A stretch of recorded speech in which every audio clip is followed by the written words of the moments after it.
aspiring professionals here, of which I was one, would often talk about, should we get a warehouse in our Alcuz? Should we get a warehouse?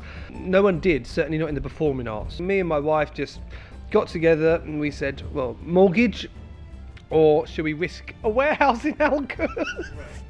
So naturally, my wife was delighted when we chose the latter. When people talk about Dubai, they think modern architecture, glamorous living, basically the high life. And this perception often comes with the tag of lacking slightly in the arts and culture department. But if you've lived here a while, you know that amidst all of the glitz, there are some genuine gems in our city, responsible for tirelessly carving a scene pulsating with promise and rooted in their sense of community. Today's episode is about one such gem. So pull up a chair and join our conversation with Kemsley Dickinson, founder of the Courtyard Playhouse, who told us the tale of how this family-run theatre in the heart of Alcuz, which was literally built piece by piece and seat by seat by its owners, became one of the few dedicated improv theatres in the world. Hey there, I'm Chirag, and you're listening to Tales of the Trade from Amaya FM.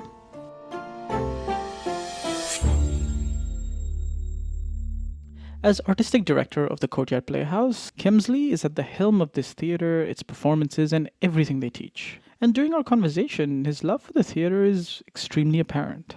So apparent, in fact, that one would think that this is something he has done all his life. But his foray into theatre is more comically dramatic than one might expect.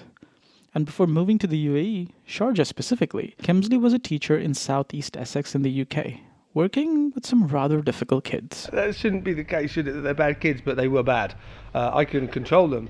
One of them threw a cheeseburger at my head. Why did someone throw a cheeseburger at your head? Because I was a teacher, and they were the students there. And England is notoriously well known for having some very ill-disciplined schools. I mean, I only realised that after travelling abroad and talking to teachers who had taught for a year in England.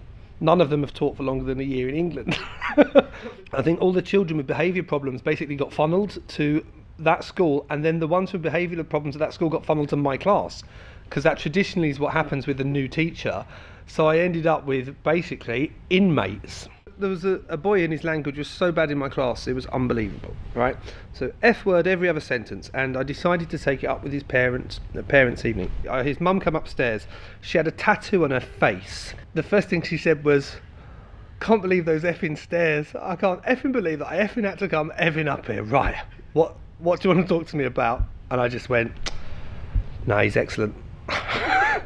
And I just thought, I'm going to take a year out. And so I went to first teaching job I took. I was 25. First job worldwide, and it was Sharjah. There was an advert for. Never heard of it. Never heard of Dubai, and I just took it, and it was okay. It was good. The class sizes were small, and the kids were really nice. And that you can't really ask more than that. One of the things we have at the Playhouse is we keep class sizes small. Yeah. So you go in some of the classes here, and they have 30 people in them. That's not effective learning to do that. Private schools here, the standard's 25 kids in a class. It's ludicrous. As a teacher, I can tell you it's ludicrous. You don't know their names. Until the Courtyard Playhouse opened its doors in 2012, Kemsley continued teaching in the UAE for about 6 years, 3 each in Sharjah and Dubai. And while he enjoyed working with students, he was just done being a school teacher. Yeah, I was a bit bored with it. The schools here are very bureaucratic now in Dubai, and they've got all these government things they have to do, same as everywhere in the world really, but too much focus on paperwork and record keeping and not enough on the kids and stuff. And to be honest, I just thought I could do a better job without a school. Doctors and nurses, my mum and dad are both nurses, have the same issues as well. GPs in the UK say they only spend 30% of their time with the patients, the rest of it's record keeping. Ludicrous. So we thought we could do a better job of teaching by building our own educational establishment, if you like, and so we did. So this is 2012-13, right? What sort of motivated you to start this? I mean, you picked something that's very specific, but also you pick something that isn't common here. The simple reason is, it's simple finances. We were doing theatre work here in Dubai, and we were hiring venues to do that, and the prices were extortionate at every single venue. And so a lot of the aspiring professionals here, of which I was one, would often talk about, should we get a warehouse in Alcuz? Should we get a warehouse? No one did, certainly not in the performing arts. A lot of the visual arts they did, like sculpture and photography and stuff, that I don't know how they afforded it, but they seem to have money. But performing artists, not so much. So anyway, me and my wife just got together and we said, well, mortgage, or should we risk a warehouse in Elgers? So naturally, my wife was delighted when we chose the latter, became the proud tenants, not even own tenants, of a warehouse in the heady heights of Alcuz 4. And Kemsley decided to focus on improv rather than traditional theatre practices. I realised that I couldn't run a theatre doing conventional theatre because in Dubai there's no full-time actors, none that I know of. I know that Ducktax just closed, hasn't it? The Madinat, everything's outsourced, so nothing is done here. I think there's one or two companies but they just do sort of Grease, the musical for kids, so it's like 90%, it's not done here, right? So to put on a production costs a fortune because you have to pay minimum 5-6 full-time actors, then you need to pay the director, then you need sound and light, props, set, costume, then the rehearsal space, the time. And I realised real quick that it's impossible to set that up here because we fund ourselves privately. We've got no government support, no grants, nothing. So then I thought, well, what about, is there any way where we could just make a theatre up on the spot and an audience would come and watch it? And I found a book where a bloke called Keith Johnson does exactly that, and with great success, and straight away the company fell in love with it. And so that's what we play here. We've all been to train with this guy now. He's 86, Keith Johnson, in London. I went with two of our teenage sort of prodigies, if you like. I hope they don't listen to this. One of them's 20 and she's our artistic director now. She's the youngest artistic director in the world of a theatre. We started in my living room with one class, which was beginners improv, and charging like 10 dirhams for 2 hours. And then what you find is that naturally within any group, some people will float to the top and get annoyed with the people holding them back underneath. So then at a point you have to split into two classes, of different abilities, because differentiation is very difficult with stage work. And so then we have two classes, and then we move to the theatre. So we started with two beginners classes. They were both really beginners classes looking back now, but now we have developed a whole sort of program, curriculum, art, and very well thought through kind of way for people to start off right at the beginning and feel comfortable and work their way through different elements of improvisation. Now, trying to set up a theatre in Dubai actually surfaced a brand new problem. There wasn't really a category in the licensing process in Dubai to set one up to begin with. We are licensed as a training and development, KHDA licensed training development centre. There's no license for a theatre, doesn't exist. So it's quite funny, you'll find that a lot of the venues here are licensed as like wedding organisers and stuff like that, and like fitness centres, No, really, it's not there. There's not an option you can tick that is theatre. Predominantly, the bulk of our business, I suppose, is training and development. But because it's kind of like saying, well, okay, you can do football training, but you can't play a match. But playing matches is fundamental part of the work we do here, right? Yeah. If you try and sort of license each event separately, there's fees involved, which for a 500-seater theatre, I don't know, would be fine. There's like a one-off fee per performance. Then you have to pay a fee for each performer that's on stage, send their passport photocopies off and back 6 weeks in advance. If you apply this model to a family-owned 58-seater theatre that doesn't charge, it's completely impractical. It shuts our business down immediately. So the struggle for us has been communicating to the authorities that actually the evening is not.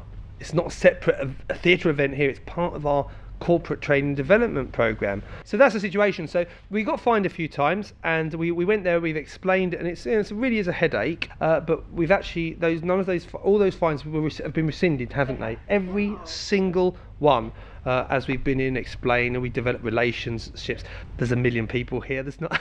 we're all that's left, and certainly the only one that's producing 4 or 5 shows a week. So I hope that the authorities actually they do see what we're doing here and see the value in what we're doing culturally for Dubai here. And of course, no business really gets off the ground without financing. And as is the case with many entrepreneurs around the world, and especially in our region, Kemsley and Tiffany, his wife and co-owner of the theatre, entirely bootstrapped the Courtyard Playhouse to begin. We had, I don't know, about 80,000 dirhams saved up over, I don't know, from about 10 years' work here. And we didn't, so that was what we had to start it off, which is not a lot of money in Dubai to start a business off with. And so what we did, we thought we'll rent the place for a month and we'll see if we survive to the next month. And we did, and then after 3 or 4 months we thought, okay, we're going to be able to at least break even. And then we bought our first AC unit. So the first classes in here were done in the middle of summer without any AC, just sweat dripping off everyone. And then when we got the next step of money, we'd buy a wall or get a bit of floor bill. And so each month we just add whatever we could afford. The reason we did crowdfunding was because we were sort of 70% of the way there. We had a decent enough following, and we thought, well, they can help us fast track this. So Courtyard set up a crowdfunding campaign on a locally based platform called Aflamla, a platform that has now unfortunately shut down. The community, though, still going strong, definitely came through and helped Courtyard meet their goal and then some. So I was hoping for 6 million, but our target was $12,000, I think, to get everything done. But we ended up with over double, so that was nice. Full credit to my wife. I had nothing to do with it really, apart from she just did everything. And it's a full-time job doing one of these crowdfunding things. People think you just put a project up and sort of people give money, and it's not. It's like a whole media campaign, constant monitoring, and it's really a full-time. If you want to be successful at it, you need to dedicate a significant amount of time to the crowdfunding campaign. It's work.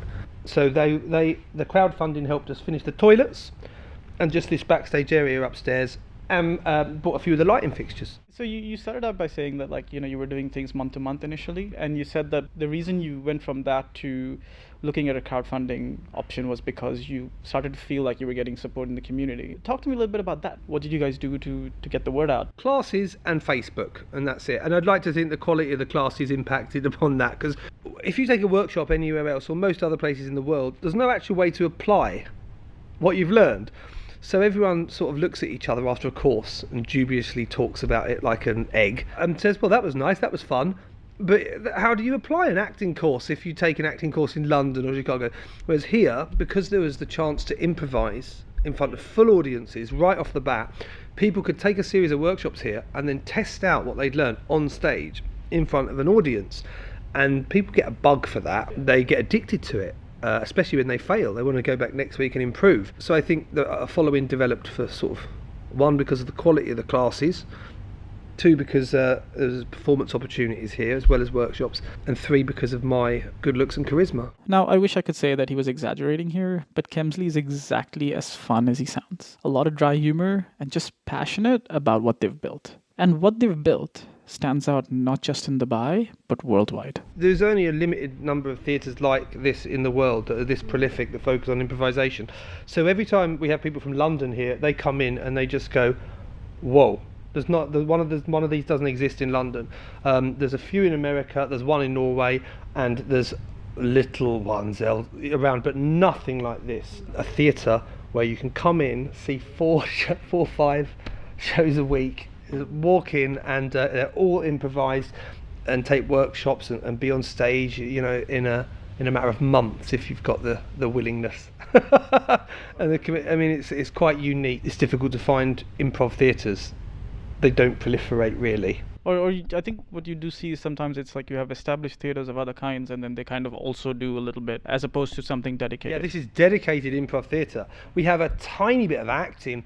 We have one acting workshop, the longest running one in Dubai actually. It's called the Desert Monologues. But the rest of what we do here is improvisation through the training and development programs, everything.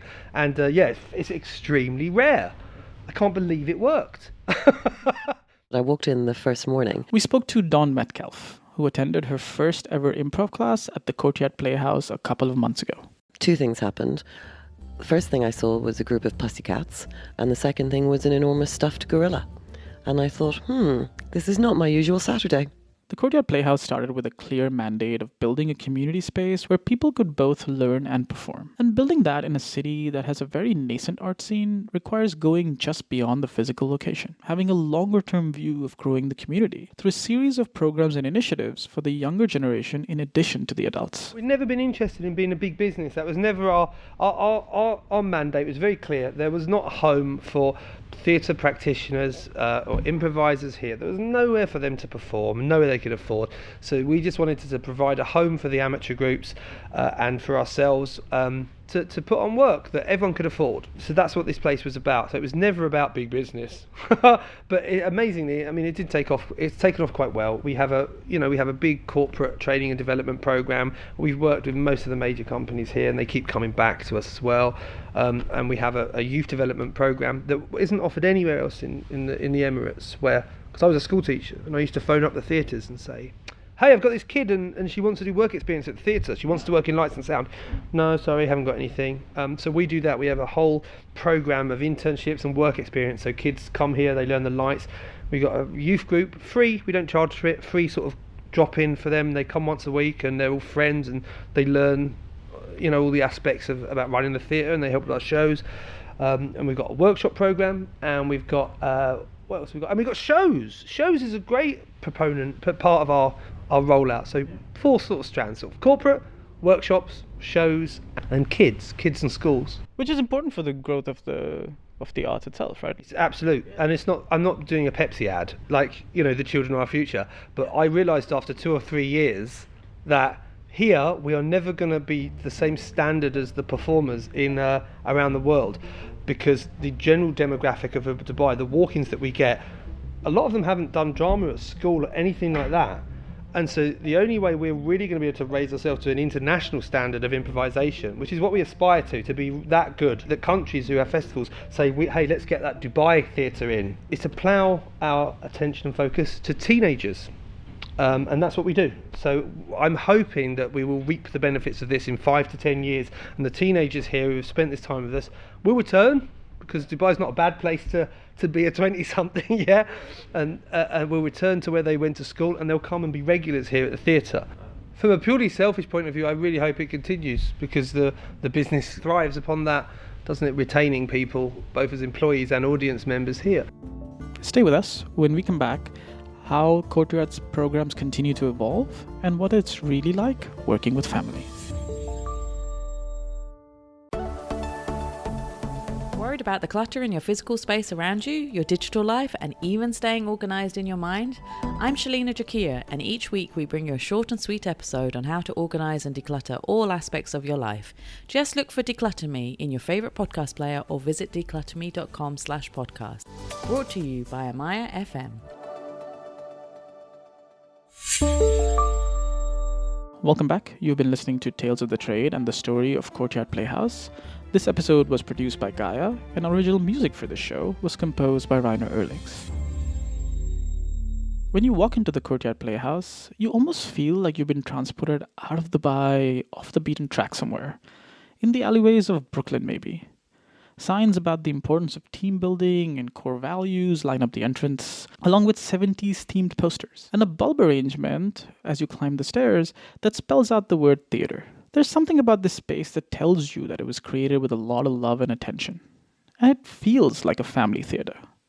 And I say that in quite the literal sense. It's been such an amazing journey, especially because it's my family too. That's Kylie Schultz, Kemsley's sister-in-law, who manages the day-to-day at Courtyard. To be able to do this with my sister and my nephew and with my brother-in-law, it's been absolutely phenomenal and a very emotional journey. But the fact that we have been so successful and that we bring so much joy to people's lives, for me, that's very special. It's been difficult, and the amounts of fights and working with family is not easy. You're looking at me, but she's not talking about me. She's talking about her evil sister, my wife. I didn't say that. And we all lived together in a house for 4 years. It's very difficult working with your other half full time, with a kid as well. Very difficult. And anyone who does that will testify to it. But we're still together, and it's our 8th 9th wedding anniversary this year. 2010 we got married, and so it's extremely difficult. Key is give each other space. I'll be honest, she told me to leave the country, so that's why I'm here. And Kemsley's wife Tiffany was highly instrumental in carving out the greater version for the theatre, helping put it on the map, empowering the community building and marketing initiatives, and playing the perfect entrepreneur to Kemsley's artist. Without her, it wouldn't have gone, because I did all the sort of the hands-on stuff, but no one ever recognised it. And she came to the first class that I did in like 2008, and she said, "You're insane." And I said, "What?" And she said, "People aren't paying; they're just walking out and paying." And I said, "Well, I know, I leave a hat there." And she said, "You can't do that." And she plopped a table and put a price sign up, in 2008 this was. And suddenly I sort of doubled my money. And she said, "Have you got a flyer?" And I was like, "No, I just sort of write it on a bit of paper and pin it up." so she totally took care of, what we were doing and gave it worth, basically. Without her, it was just me messing around, really, wasn't it? She's head of marketing now, and if you see the marketing that goes on here, both the physical stuff in the back of the chairs and online and everywhere, it's phenomenal, yeah. The daily happenings at the Playhouse, although filled with spitfire banter and many laughs, are run by a dedicated staff who are passionate about theatre and deeply invested in growing this engaged community. It's a good job though, isn't it, working at the theatre here? No, but really, I've done all the rubbish jobs. As a fishmonger, I worked in an office. I've worked with horrible bosses. But it's a nice environment to work in a theatre, isn't it? People gravitate towards theatres and libraries. Libraries are nice. We are very lucky, and when people walk in here, they absolutely love the venue, and they can just feel what we've put into it. But they're all very jealous of us because we just work in such a beautiful space, and we are very lucky, and we all love what we do. So and our staff are all, if there's 15 of them, but we're all family. Like it's a very special environment. I think everybody that works here really does have a very deep love for what we do and for the space and for what we're creating. There's a lot of girls. Just girls and Kemsley. We're trying to employ men just to balance the numbers, because we feel like we're gender discriminating. But when we do an application, an open application, we have 300 applicants, and 298 of them will be females, and 2 of them will be from Nepal and still based in Nepal, just sending in an application prospectively, the bananas applications. So it's quite difficult, isn't it? We have from the freelance side of things, we have a few males, like the teachers and the performers in that way, but the general staff and our performing staff and teachers are female. Although most performances at Courtyard run to a full house, we do wonder why more people don't gravitate towards this theatre in the city, especially when Dubai often gets labelled as a place lacking in culture. I read it the other day on Reddit, the website, and they had this Dubai post on there, and straight away they were in there, "Dubai, don't go there, city with no culture," and I just thought it's a pretty ignorant thing to say, really. I mean, people's just go-to, isn't it, is there's no culture. I felt like chiming in and saying, well, I've been living there 10 years and I opened a theatre there, and we do 4 shows a week and it's fine. Yeah, if you're talking about in terms of versus London or New York, it's incomparable, obviously. We had a festival here, an international festival. We had people from literally all over the world, and they were worried about performing here, their shows. All of them were sort of, can I say this? Can I do that? Am I allowed to do this? It was a real point of contention for them beforehand. So that perception of Dubai as being culturally sensitive, particularly in the arts, does exist. I mean, I have the same conversations with tons of people because I've spent a lot of years here now, and I wonder the same thing. Like, well, there is, but you have to look for it. It's not gonna, show up at your door. You do have to go off the beaten track a bit, and it's hidden away as well, because no one can find I mean, it's easy to go to the Mall of Emirates, isn't it? The parking's there and you walk in, but I mean, you have to come to the heady heights of Al Quoz 4. Here's Dawn again, talking about the theatre and how it's important for all of us to become a part of the growing cultural scene in the region. People talk in Dubai about how there isn't a culture here, how there isn't, quotes unquote, culture in Dubai, and I think that's nonsense. Like everywhere else in the world, it takes time to build something. But if you're saying that there's nothing for you here, do what these guys did and go out and build something. And if you're complaining that it doesn't exist right now, go and support them. Courtyard has been instrumental in moving the art scene in Dubai forward. But they've also done it a little away from the glitz and glam, keeping their steely focus on their niche and building a genuine improv community that returns week after week. There's this excitement in the crowd as you wait for a show to begin, the kind that would be hard to cultivate in any city, let alone Dubai. So where does Courtyard Playhouse go from here? As far as the building goes, I think it's beautiful. I don't know if you've looked at it from downstairs. It is a beautiful place now, inside and out, and we've just got the tiniest bit of renovation to do downstairs. So structurally, I think it's special now. It doesn't need much more. It needs maintaining. The thing that needs doing now is just to grow it artistically and make sure that we nurture it, keep it special. You can come to a show and it can be so amazing, a real emotional experience. We are open to the community and they come every single night to watch our shows. We do Jane Austen Unscripted once a week at the moment. We've got the Maestro show. We have kids shows every Friday, and we also are home to the two foremost amateur theatre groups here, the Dubai Drama Group and Danu. We're pretty happy that we've filled our obligations to the theatre to be a community venue that does it's a good thing for the community. Our main problem now is staying afloat financially, and we struggle month to month, even so much as we don't take wages sometimes, me and Tiff, just to keep the place afloat. So so financially we're hoping that the place finds its feet. There's a reason for that though. It's because we moved downstairs as well. We expanded. We decided to expand because we didn't have any office space up here. We had 10 people working for us in that tiny office, and we had an audience that was just packed. So it was kind of, well, what do you do? So we had to take the lease downstairs, and everyone knows what property prices are like here, right? For business, commercial lets. What would be your... millions, just millions. Ferrari. I've just bought a new car, 2010 Volvo estate. That's where I am. Do you have any regrets? Do you feel like you could have done something differently? Anything? Oh, it's a million things, man. If I had to rebuild this, I could have done it for half the price. I made so many mistakes with the renovation because I'd never renovated anything. I can't even change a car tyre. And I'm doing integrated AC installation on floors and walls. I built the theatre downstairs in, 4 weeks or something? Yeah, I could do it now. It took me 4 years to build the first one, 4 weeks to build the second one. So lots of regrets with the renovation, just making mistakes as I learned. The thing is, people are like, the business mantra, isn't it? Make mistakes, learn.